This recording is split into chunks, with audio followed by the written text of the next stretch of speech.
I'm Crystal Wood, or Chris. I make music and art and content here on YouTube, and this is going to be a freeform sort of chill video, so grab a drink, grab a snack, relax, you're welcome here. So, Sparkbird, an amazing musical artist that recently released a song called After the Ball that derives a lot of sounds and instrumentation and themes from older musical theater and also circus music. And then Elio or Madilyn released a beautiful album called One Man Circus that does a similar thing of using sounds of circus music and older musical theater. And Sparkbird was compared in a short to Elio and was like, the comments were like, you're ripping off of Elio. And so instead of being like, I'm gonna be mean to you back, Sparkbird was like, art's a conversation, and if we're all making art that's derived from this circus sound and older musical theater and all of these themes, then what is that saying about the artist and what we're all feeling and going through? Where is this coming from? And so I've been wondering these questions myself because I'm currently in production for a song called Picture 'Em Dead that I made, and it is derived from the sounds of like Candor and Ebb musicals, Cabaret in Chicago, and the choreography of Bob Fosse, who choreographed those two shows, and each of those three respective artists have done a lot more than that. But for the purpose of today's conversation, that is what I'm going to be referring to. And so I've been wondering these questions myself. Why are we returning to these aesthetics and sounds and fashion and makeup? What's drawing us to the clownery and the musical theater of these times? And so my first answer to this is because of the inclusivity and diversity of this space. In general, musical theater and circus performance has a very large and diverse pool of people that participate in it. So whether you're a person of color, queer, neurodivergent, you can kind of see yourself in it and participate in it without really any discrimination or hate. And it's a space that makes you feel welcome when the world is telling you that you should not be welcome and you're not welcomed and you're horrible for just being you. And so I think that we're calling back to these times because we need this space. And so we're creating it for ourselves. We're looking at the past and how in musicals like Cabaret, the sounds that we're looking at, they've been going through the rise of fascism in Nazi Germany throughout the show, and how this very queer and artistic space and city are doing with this. The Kit Kat Club is in Berlin, which at the time was a very queer and lively and artistic and diverse setting. And so we look at these characters and we go, what are they doing in the rise of fascism when we're going through the rise of fascism in our own way? And I think that we go, well, they make art. They live. They don't just survive, they live. They know that things are really scary. And so instead of cowering, they go out every night and they do their gigs and they make their art and they live and let live and let love and be a part of their community because they don't know how much time they have left. And to mention Chicago, Chicago is a mirror because we're looking at a city of corruption and crime. And how is that dealt with? And it's dealt with in a similar way that people are dealing with it now. And it's money. Even in Cabaret, money. Money makes the world go round. These people with money have the power. And so we're seeing corruption in Chicago and going, that's also a mirror of our society, and that you can get through anything because you have money. Where a regular civilian, like we see throughout the show of Chicago, in Chicago, some of the characters in the Cooks County Jail are women who have no money, and so therefore they don't have the money and resources to fight for themselves. Take Hunyak, she's an immigrant, and she doesn't have any money, and she doesn't speak English, and so what happens to her? She gets hung. Where you have characters like Roxy Hart and Velma Kelly who are able to get the funds to get the best lawyer, and then they get out scot-free. But they're not even innocent. Hunyak was innocent, and she got hung. So we look at characters like this and stories like this, and they hold a mirror to what we're going through right now. And the same thing sonically, right? We go, this is a mirror, and we're lacking, just as much as we're lacking representation of stories like this that hold a mirror, we're also lacking this sound, this old musical theater sound. Even when you look at Broadway, we're not producing music like we used to. We're not producing Broadway shows that sound like a Kander and Ebb show. We're not returning back to form. And so we as artists that are more independent than a Broadway show, we're going, we want that still. We like that sound. And not only do we like that sound, but we're seeing a mirror of it, and then we're taking that and extracting it and putting it into the world we have now. And we're reconceptualizing this beautiful music into our time. And we're saying, these sounds are telling us something. They're telling us about this dark time, these dark times in history that are also, at the same time, whimsical, have love, have life, have light in them. And the score demonstrates all of these things at the same time.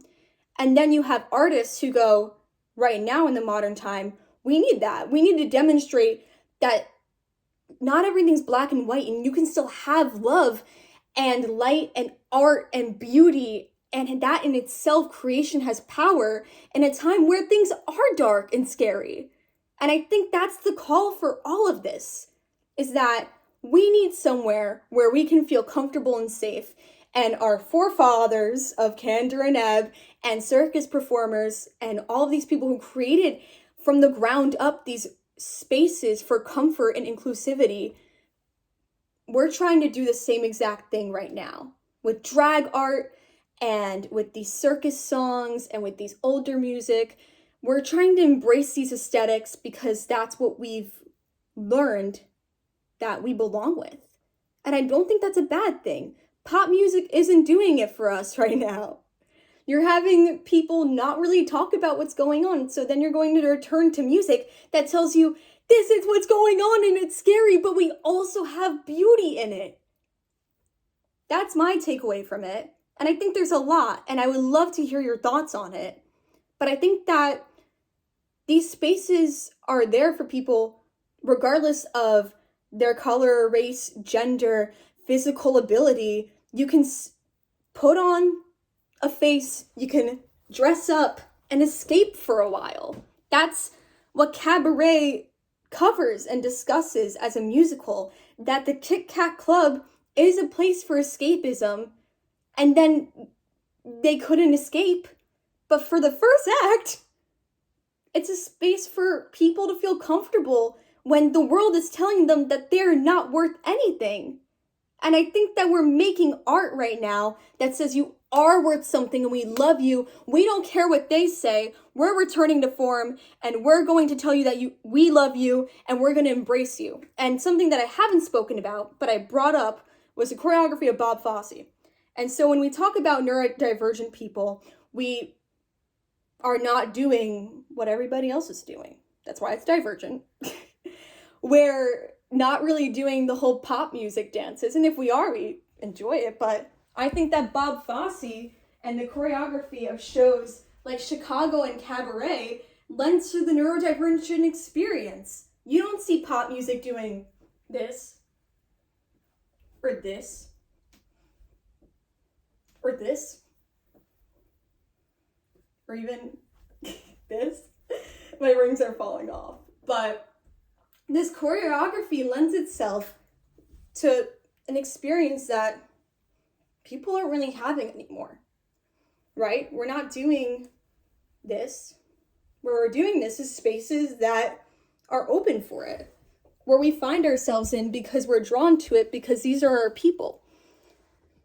Pop music isn't doing that, and if they are, it's because they're deriving it from musical theater. And I think being derivative is great. That's kind of my whole brand, right? But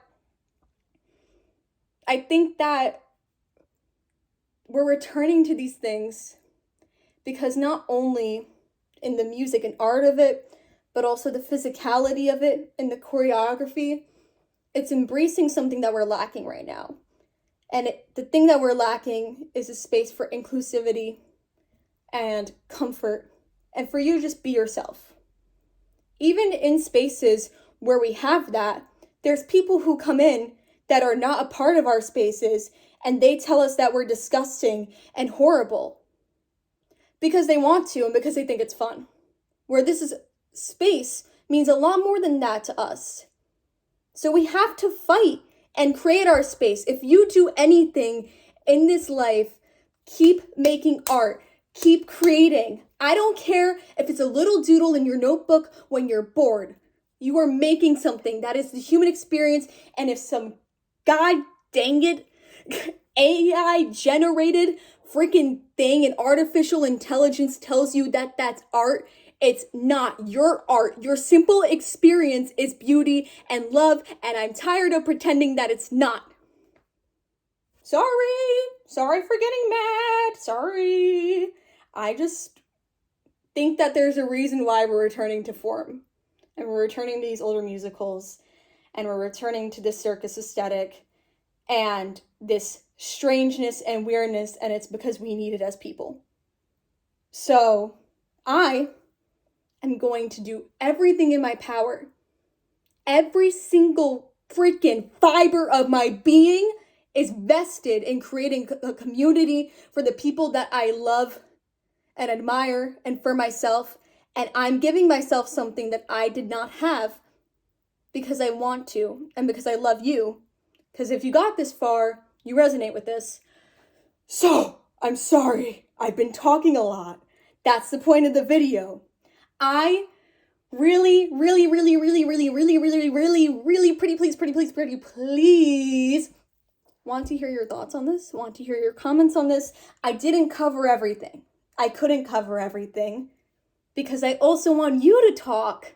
Not everything's about me. That's why I made this, because it's about this entire experience that we're all going through and how we're reconceptualizing older music, art, aesthetic, choreography, content, physicality into the modern day. History repeats itself, and so how are we going to deal with that? And how are we going to make art and comfort out of that in this new age? And I think that's up for us to decide, and I look forward to deciding that with you and to creating a future that we have dreamed about and that we love despite it all. And I look forward to seeing you there. This is Crystal saying goodbye. And I'm going to do a little jiggle jangle because my little silly Velma Kelly Chicago Cabaret outfit's got to go to use. So thanks for being here. If you lasted this long, I really appreciate you. If you're watching this, you sat through that. Anyway, I love you. You always will have a space here. If the world is turning you away, I'm here for you, and I genuinely mean that. I foster this community for a freaking reason, and so you better talk about your feelings, talk about the world we're living in. Somebody's gotta, and change doesn't happen if you're silent. So, bye. I love you. Mwah.